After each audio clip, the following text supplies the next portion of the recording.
Kami jujur aja kilaf dulu ketika ikut mencalonkan Gibran. Ya kayak kemarin beberapa waktu yang lalu ada kecelakaan. Seorang anak usia 17 tahun nyopir truk, ternyata dia tidak punya kedewasaan di dalam menghadapi problematika di jalan raya belum terjadi. Hanya gara-gara nyenggol satu mobil dia lari lalu menabrak 6 mobil lainnya. Ini sebagai contoh gimana ketika orang hanya berorientasi pada hasil, proses usia itu diabaikan, maka ini juga berbahaya karena kedewasaan di dalam mengemban jabatan-jabatan tertentu untuk sopir truk aja itu berbahaya, apalagi kaitannya dengan mengelola suatu negara sebesar Indonesia. Kemudian di tengah-tengah itu muncul bagaimana seorang anak presiden yang batas usia belum mencukupi, wali kota juga baru 2 tahun, kemudian mendapatkan suatu preferensi. Ya, itu hak beliau untuk menyatakan seperti itu. Namun sekali lagi, kekilafan yang disampaikan itu pendapat kami itu kurang pas. Itu suatu yang sifatnya emosional. Ketika beliau dari kubu PDIP itu saat itu memberi restu kepada Mas Gibran untuk maju menjadi wali kota, itu sudah pertimbangan sangat besar, sangat sudah mendasar. Partai yang begitu besarnya memberikan restu hanya sesaat, pasti sudah penuh perhitungan. Jadi sekali lagi soal beliau Mas Hasto menyampaikan hal seperti itu, saya rasa itu domainnya beliau sendiri, silahkanlah. Tapi sekali lagi kami sebagai partai pendukung, pengusung dan sebagainya istilahnya, itu sekali lagi kami tetap mensupport Mas Gibran yang terbaik selama ini.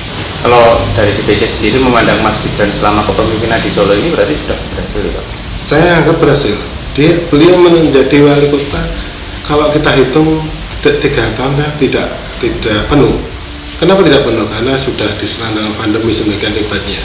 Agar tetap optimis bisa memulihkan ekonomi, dan itu dibuktikan dengan pembangunan, dengan ekonomi di sebagian mana supaya bangkit pulih kembali, dan Solo sekarang menjadi idaman untuk semua warga Indonesia ingin sekali selalu datang ke Solo. Itu kan berarti bahwa apa? Wakil Ketua Tim Kampanye Prabowo Gibran, Habibur Rahman, mengecam pernyataan Sekjen PDIP, Hasto Kristianto, yang mengibaratkan Gibran Raka Buming Raka dengan supir truk yang mengalami kecelakaan di gerbang tol Halim. Menurutnya, pernyataan tersebut sangat arogan dan penuh kebencian.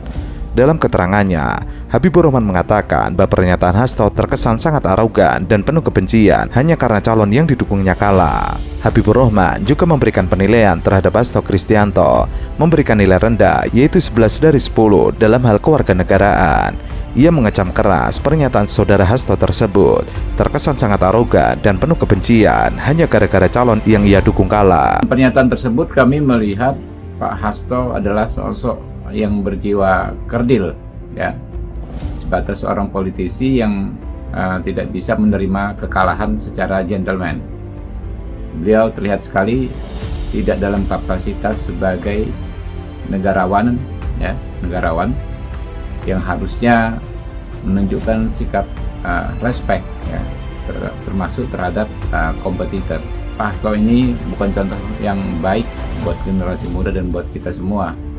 Ya, silakan saja dia memilih bersikap tersebut, tapi rakyat pasti menilai, ya, sikap-sikap seperti ini sangat amat tidak layak untuk dicontoh, dan beliau sangat amat tidak layak untuk dijadikan panutan. Politik kita ke depan, ya, adalah politik saling menghormati, politik merangkul, ya, dan politik persatuan.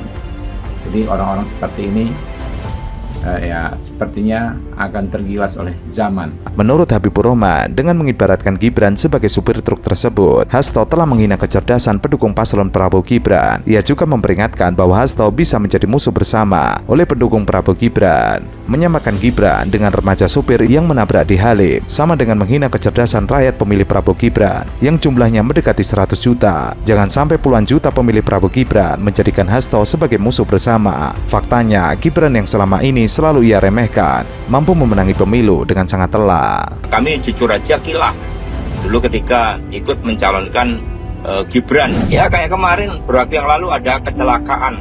seorang anak usia 17 tahun nyoper truk, ternyata dia tidak punya kedewasaan di dalam menghadapi problematika di jalan raya belum terjadi, hanya gara-gara nyenggol satu mobil dia lari lalu menabrak 6 mobil lainnya. Ini sebagai contoh gimana ketika orang hanya berorientasi pada hasil, proses usia itu diabaikan, maka ini juga berbahaya karena kedewasaan di dalam mengemban jabatan-jabatan tertentu untuk sopir truk aja itu berbahaya, apalagi kaitannya dengan mengelola suatu negara sebesar Indonesia. Kemudian di tengah-tengah itu muncul bagaimana seorang anak presiden yang batas usia belum mencukupi, wali kota juga baru 2 tahun, kemudian mendapatkan suatu preferensi. Sebelumnya, Sekjen PDIP Hasto Kristianto mengibaratkan Gibran Rakabuming Raka yang maju sebagai capres dengan supir truk yang mengalami kecelakaan di gerbang tol Halim. Hasto menilai keduanya sama-sama belum cukup usia dalam menghadapi masalah yang ada. Hasto menyampaikan itu dalam diskusi Sing Waras Sing Menang yang disiarkan secara daring. Hasto awalnya bicara supremasi hukum, kini luntur karena pencalonan Gibran sebagai capres yang menentang batas usia capres-cawapres. Hasto juga mengingatkan kepada seluruh hakim Mahkamah Konstitusi untuk menjunjung tinggi sikap kenegarawan. Hal ini menanggapi batasan gugatan usia capres dan cawapres. Usia capres dan cawapres di MK yang memasuki fase pembacaan putusan pada Senin 16 Oktober 2023. Menurutnya, hakim MK harus menjaga marwah lembaga penegak konstitusi tersebut, sehingga mereka dalam memutuskan sebuah perkara harus mendengar berbagai aspirasi yang datang dari masyarakat. Hasto mengatakan dirinya percaya dengan hakim Mahkamah Konstitusi harus memegang sikap kenegarawan, mengedepankan kepentingan bangsa dan negara.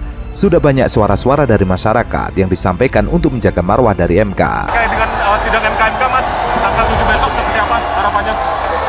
Ya, Mahkamah Konstitusi itu adalah benteng demokrasi, sehingga tidak boleh dikebiri, tidak boleh ada manipulasi, tidak boleh hanya karena hubungan kekeluargaan kemudian hukum dikorbankan. Maka kami percayakan sepenuhnya pada Mahkamah Etik untuk mengambil keputusan terbaik. Hasto menyinggung pemerintah era Orde Baru yang cenderung otoriter dan bertindak semena-mena terhadap masyarakat. Dirinya meyakini suara-suara itu didengar karena pengalaman ketika menghadapi pemerintah yang otoriter 32 tahun Orde Baru. Ketika suara rakyat tidak didengarkan, maka yang ditampilkan adalah kekuatan moral, kekuatan politik. Meski begitu, dirinya masih meyakini bila hakim MK bisa menjaga marwah lembaganya dan mendengarkan seluruh aspirasi masyarakat. Hasto meyakini Mahkamah Konstitusi juga mendengarkan seluruh aspirasi yang disuarakan rakyat, tapi yang terpenting adalah muatan perintah konstitusi bahwa hakim MK harus memahami sikap kenegarawan.